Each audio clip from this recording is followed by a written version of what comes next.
Per molti gestire una società o una squadra è avere a che fare con la solita minestra. C'è però chi di stimoli ne ha da vendere, ogni anno ci prova, inventa, fa parlare di sé e vince. È il fenomeno carinatese, un caso da analizzare fra le serie C regionali, perché la squadra è femminile ma gioca come fosse maschile. È un esperimento tecnico messo in piedi da Gigi Stocco. Credo che il femminile possa fare qualcosa di maschile, ecco, nel senso tecnico della parola.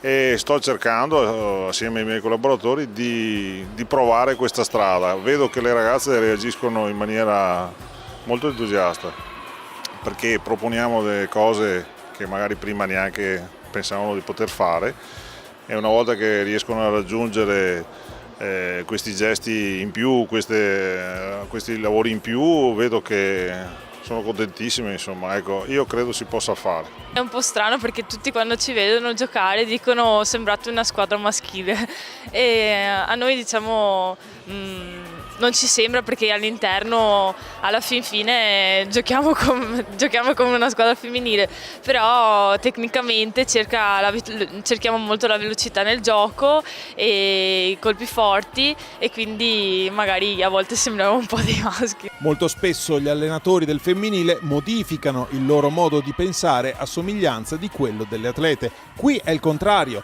la squadra tende alla mentalità di coach Stocco, storico allenatore di volley maschile, e la ricaduta psicologica è tangibile. Per noi vuol dire cercare di giocare con la nostra testa ed essere sempre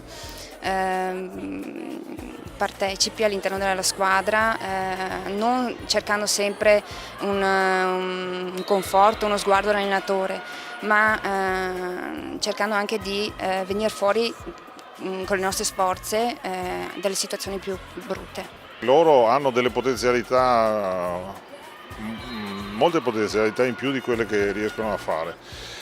Purtroppo la difficoltà è che loro sono i primi a non crederci. Più giochi meglio, più cose fai, più ti diverti. I risultati parlano da soli. La carinatese è in testa al proprio girone con una sola sconfitta al passivo. Quest'anno l'obiettivo è primo posto e promozione diretta in B2. Stiamo lavorando tanto, anche perché abbiamo fatto gli altri anni i playoff, quindi siamo un po' stanchi di fare i playoff e puntiamo sulla promozione. Dopo 3 anni di playoff con la Serie C non era facile riproporsi con lo stesso entusiasmo, la stessa voglia di fare. Però mi sembra che la squadra stia andando molto bene, le ragazze hanno ricreato il gruppo e la voglia di fare.